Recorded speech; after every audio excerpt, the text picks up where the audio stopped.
Hello विद्यार्थी मित्रों, physics academy of Sachin sir में आप सबका स्वागत है। 11 સાયન્સના ફિઝિક્સની શરૂઆત કરીએ પહેલા મેથેમેટિક્સના કેટલાક બેઝિક કોન્સેપ્ટ પ્રોપર આપણે ફરી રિવાઇઝ સમજવા જરૂરી છે। પ્રથમ ખૂણો એંગલ કોને કહેવાય? આપણે એક્ઝેક્ટ વ્યાખ્યાની જરૂર નથી। તમે એંગલ ખૂણાનું પ્રેક્ટિકલ એક્ઝામ્પલ પણ આપી શકો। તો ખૂણાનું પ્રેક્ટિકલ એક્ઝામ્પલ શું થશે? ચાલો તો જવાબ આપો।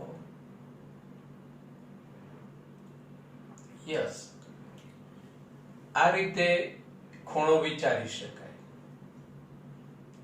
પછી આનું બીજું એક્ઝામ્પલ કયું આવશે?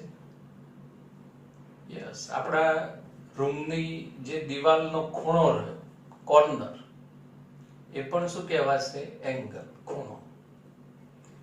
આ સિવાય આપણા ટેક્સ્ટ બુક, આપણી નોટબુક ના બે પાના વચ્ચે બી એંગલ ખૂણો બનશે। તો બધા ખૂણાના પ્રેક્ટિકલ એક્ઝામ્પલ વધારે ડિટેલ્સ ચેપ્ટર 2 માં આપણે સમજીશું, પણ અત્યારે હાલ ખૂણાની વ્યાખ્યા બે રેખા, જો બે રેખા અથવા બે સપાટી વચ્ચે ઘેરાતા ડિગ્રી માપને ખૂણો કહે છે। બે રેખા જે આપણે બોર્ડ પર દર્શાવી, અથવા સપાટી, બે સપાટી, આપણા ઘરની જે દિવાલ રહી એ બે સપાટી કહી શકાય। આ પણ બે સરફેસ સપાટી કહી શકાય। એની વચ્ચે ઘેરાતા ડિગ્રી માપને એંગલ ખૂણો કહે છે। હવે ખૂણાનું માપ ધન ક્યારે મળે અને ઋણ ક્યારે મળે? તો જ્યારે એંગલ ખૂણો વિષમગળી દિશામાં મપાય, એન્ટી ક્લોકવાઇઝ મપાય, ત્યારે ખૂણો ધન ગણાય। અહીંયા તમે જોઈ શકો કે ખૂણાનું જે માપ રહ્યું એ ઘડિયાળના કાંટાની વિરુદ્ધ દિશામાં મપાય છે, એન્ટી ક્લોકવાઇઝ। એટલે અહીંયા જે બી ખૂણાનું મેઝરમેન્ટ માપ આવશે એ ધન ગણાશે। તો પછી ખૂણો ઋણ ક્યારે બને? તો જે ખૂણાનું માપ સમઘડી એટલે કે ક્લોકવાઇઝ થતું હોય એ ખૂણો ઋણ દર્શાવાય, ઋણ મળે। અહીંયા તમે જોઈ શકો છો, આ સંદર્ભ અક્ષ છે અને ખૂણાનું માપન એ ક્લોકવાઇઝ થાય છે, નીચેની તરફ ઘડિયાળના કાંટાની દિશામાં થાય છે, ક્લોકવાઇઝ। એટલે ખૂણાનું માપ મળશે ઋણ। હવે જે ખૂણો રહ્યો એના એકમ કયા કયા? તો ડિગ્રી અને રેડિયન। આ રેડિયન, ડિગ્રી એનો સંકેત આ રીતે ટપકું ડોટ આવશે, રેડિયન જેનો સંકેત આવશે આ રેડિયન। આગળના સ્ટાન્ડર્ડમાં તમે 30 degree, 45 degree, 90 degree, 120 degree, 150 degree ખૂણાના ડિગ્રી મેઝરમેન્ટ છે। પછી આ સિવાય π/6, π/4, π/2, 2π/3 યાદ આવ્યું કે નહીં? તો આ ખૂણાના રેડિયન મેઝરમેન્ટ ગણી શકાય। હવે ડિગ્રી અને રેડિયન વચ્ચેનો સંબંધ દર્શાવતું સૂત્ર જ્યાં સુધી ફિઝિક્સ ભણશો ત્યાં સુધી આ સૂત્ર યાદ રાખવું પડશે। Theta degree into π/180 is equal to theta radian। Theta અંશ માપ ગુણ્યા π/180 is equal to theta radian measurement। theta radian must be kept in memory। मिनटोस खाओ, दिमाग की बत्ती जलाओ। હવે સૂત્રની કેટલીક એપ્લિકેશન જોઈએ. 30 ડિગ્રી ઇઝ ઇક્વલ ટુ ખાલી જગ્યા રેડિયન. અને રેડિયનમાં કેવી રીતે કન્વર્ટ કરી શકાય? તો આ જે સૂત્ર રહ્યું એમાં જ્યાં અંશ માપ છે, ડિગ્રી છે, ત્યાં આ ખૂણાનું કિંમત આપણે મૂકી દઈએ 30 અંશ ગુણ્યા પાઈ છેદમાં 180, 0 કેન્સલ, 3 ગુણ્યા 6 છેદમાં 6 આવશે એટલે પાઈ બાય 6 અને એ કિંમત હવે કયા એકમમાં ગણાશે? રેડિયન. એટલે કોઈ પણ અંશ માપ હોય એને રેડિયનમાં કરવું હોય તો આ અંશની જગ્યાએ એ કિંમત મૂકી દો, સિમ્પ્લિફાય કરી દો એટલે રેડિયનમાં આપણને કિંમત મળી જશે. પછી pi by 3 radian is equal to ડેક્સ ખાલી જગ્યા અંશ. હવે રેડિયન ને ડિગ્રીમાં અંશમાં કિંમત કન્વર્ટ કરવી તો સૂત્ર તો એનું જ આવશે, થીટા ડિગ્રી ગુણ્યા પાઈ અપોન 180 ઇઝ ઇક્વલ ટુ આ થીટા રેડિયન ની જગ્યાએ આપણે લખવું પડશે પાઈ બાય 3. હવે થીટા અંશને કરતા બનાવો એટલે આ છેદનું પદ એ ગુણાકારમાં ઉપર 180 પાઈ નીચે સાદુરૂપ આપો, પાઈ કેન્સલ અને અહીંયા છેદમાં કિંમત આવશે 3 ઉપર 180 એટલે 180 ભાગ્યા 3 60 અંશ. અંશ માપની કિંમત આવશે 60 અંશ. થીટા અંશ ઇઝ ઇક્વલ ટુ 60 અંશ. પછી આ જે ડિગ્રી માપ રહ્યું, આ જે ડિગ્રી એકમ રહ્યું એના અન્ય નાના એકમો જોઈએ તો 1 degree is equal to 60 minute ડેક્સ વડે દર્શાવાય અને મિનિટને ગુજરાતીમાં કડા પણ કહી શકાય. એટલે 1 અંશ 1 degree is equal to 60 Kada 60 minute લખી શકાય. અને 1 minute is equal to 60 second. અર્થાત 1 મિનિટ અને ડેક્સ 1 ડેક્સ 1 minute is equal to 60 double ડેક્સ સેકન્ડ, જેને સેકન્ડને વી કડા પણ કહી શકાય. હવે યાદ રાખવું બહુ સહેલું છે. આપણે જેમ 1 કલાકમાં મિનિટ કેટલી હોય? 60. એમ એક અંશમાં કેટલી મિનિટ આવશે? 60. અને 1 મિનિટમાં સેકન્ડ કેટલી હોય? બધાને ખ્યાલ છે કેટલી હોય? 60 સેકન્ડ. હવે એક અંશ ઇઝ ઇક્વલ ટુ કેટલા સેકન્ડ થાય? તો 60 મિનિટ ફરી પાછા ગુણ્યા 60 એટલે સેકન્ડ બનશે એટલે 3600 સેકન્ડ ગણી શકાય. હવે કેટલાક મૂલ્યને રેડિયનમાં કન્વર્ટ આપણે કરતા શીખીએ. તો અહીંયા એક અંશ ઇઝ ઇક્વલ ટુ કેટલા રેડિયન? પહેલા તો સૂત્ર લખી દેવાનું. સૂત્રની અંદર જ્યાં ડિગ્રી છે ત્યાં આપેલ મૂલ્ય આપેલ કિંમત મૂકી દો એટલે અહીંયા 1 ગુણ્યા પાઈ છેદમાં 180 પાઈની કિંમત 3.14 આવશે. જો પાઈની અત્યાર સુધી આપણે કિંમત 22/7 22 આવશે અથવા તો 3.14. પણ ફિઝિક્સમાં જો ક્વેશ્ચનમાં વેલ્યુ આપેલી ના હોય પાઈની તો 3.14 જ વેલ્યુ લેવાની. એટલે પાઈની કિંમત 3.14/180. આનું સાદુરૂપ આવશે 0.01744 રેડિયન. તો આ કિંમત અહીંયા આપણે મૂકી શકાય 0.01744 રેડિયન.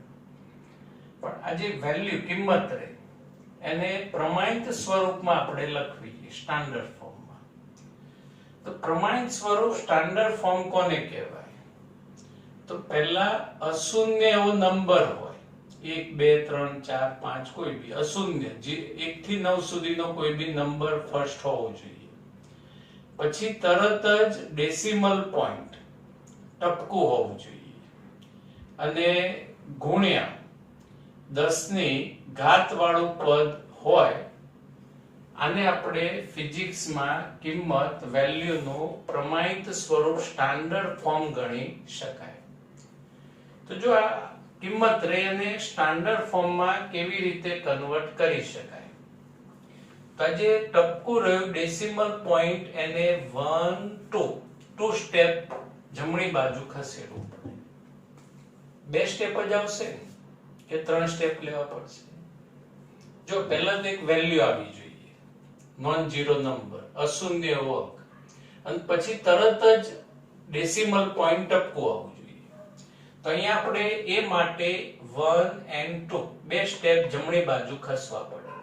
એટલે આ વેલ્યુ લખાય 1.74. આજે પછી 4 આવે એને અવગણીએ છીએ. એના નિયમો આપણે ચેપ્ટર 2 ની અંદર સમજીશું. હવે 2 સ્ટેપ જમણી બાજુ ખસે એટલે કે આ વસ્તુ તમારે યાદ રાખવી પડશે, જ મા ઈ.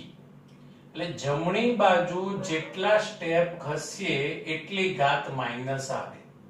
જ મા ઈ, જમણી બાજુ ખસીએ ઘાત માઈનસ. યાદ રહી ગયું? તો પછી ડાબી બાજુ ખસીએ તો ડાબી બાજુ ખસીએ તો ઘાત કેટલી આવશે? એટલી પ્લસ આવશે. તો અત્યારે હાલ આપણે 1 to 2 સ્ટેપ જમણી બાજુ ખસીએ તો અહીંયા 1.74 into 10⁻² રેડિયન. તો આ રીતે પ્રમાણિત સ્વરૂપ લખી શકાય. સેકન્ડ બેઝિક કોન્સેપ્ટ, 1 મિનિટ એક કડા ઇઝ ઇક્વલ ટુ ખાલી જગ્યા રેડિયન. અહીંયા કન્ફ્યુઝન થશે કે સાહેબ આપણી પાસે જે સૂત્ર રહ્યું એમાં તો ખાલી ડિગ્રી જ લખ્યું, મિનિટ કડા તો ક્યાંય દેખાતું નથી. તો અહીંયા આપણે આ જે મિનિટ માપે એને 60 થી ભાગી દઈએ એટલે હવે શેમાં કન્વર્ટ થઈ જશે? ડિગ્રીમાં, અંશમાં. અને હવે આપણા સમીકરણની અંદર અંશની જગ્યાએ 1/60 મૂકી શકાય. એટલે 1/60 મલ્ટીપ્લાય બાય 3.14 180 સિમ્પ્લિફાય 0.000291 રેડિયન. આ કિંમતને પણ પ્રમાણિત સ્વરૂપમાં આપણે લખવી. તો દશાંશ ચિહ્નને કેટલા સ્ટેપ જમણી બાજુ ખસેડવા પડશે? તો 1 2 3 4 સ્ટેપ જમણી બાજુ. એટલે 2.9 પછી આ એક અવગણીશું ગુણ્યા 10⁻⁴ રેડિયન. એટલે 1 minute is equal two 2.91 into 10⁻⁴ radian. Next 1 second એક વિકડા ઇઝ ઇક્વલ ટુ ડેક્સ રેડિયન, ખાલી જગ્યા રેડિયન. સૂત્ર તો આપણી પાસે એક જ છે. તો પહેલા આ 1 સેકન્ડને અંશ માપમાં કન્વર્ટ કરવું પડે. તો 1 સેકન્ડને 60 વડે ભાગો એટલે કયું માપ આવશે? મિનિટ. ફરી પાછા 60 વડે ભાગો, કયું માપ આવશે? અંશ, ડિગ્રી. હવે અંશ માપ તૈયાર થઈ ગયું છે. સૂત્રમાં અંશની જગ્યાએ 1/60 into 60 3600 ગુણ્યા 3.14/180. આનું સાદું રૂપ આવશે 0.0000484 રેડિયન. હવે આને પણ સ્ટાન્ડર્ડ પ્રમાણિત સ્વરૂપમાં કિંમત લખવી. તો દશાંશ ચિહ્નને 1 2 3 4 5 6 દશાંશ ચિહ્નને કેટલા સ્ટેપ જમણી બાજુ લઈ જઈશું? 6 સ્ટેપ. અને જમાય એટલે જમણી બાજુ ઘાત માઈનસ એટલે કિંમત લખાય 4.84 into 10⁻⁻6 રેડિયન. આજનો જે લેક્ચર્સ રહ્યો એમાં ખૂણાના 2 એકમ યાદ રાખો અને આ બંને એકમ વચ્ચેનો સંખ્યાત્મક સંબંધ અને આ સંબંધ પર આધારિત કેટલાક બેઝિક પ્રેક્ટિસ તમારે ઘરે હોમવર્કમાં કરવાની છે. 150 ડિગ્રી 150 ઇઝ ઇક્વલ ટુ કેટલા રેડિયન થાય? 2 pi by 3 radian is equal to અંશ કેટલા થાય? 180 ડિગ્રી ઇઝ ઇક્વલ ટુ કેટલા રેડિયન?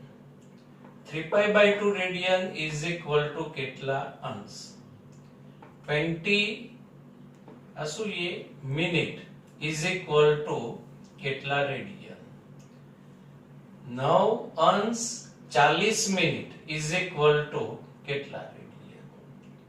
અને 7200 સેકન્ડ વિકળ ઇઝ ઇક્વલ ટુ કેટલા રેડિયન? તો નેક્સ્ટ લેક્ચરમાં આના કોઈ ડાઉટ્સ હશે, ડિફિકલ્ટી આપણે સોલ્વ કરીશું અને નેક્સ્ટ બેઝિક કોન્સેપ્ટની ચર્ચા કરીશું. Thank you.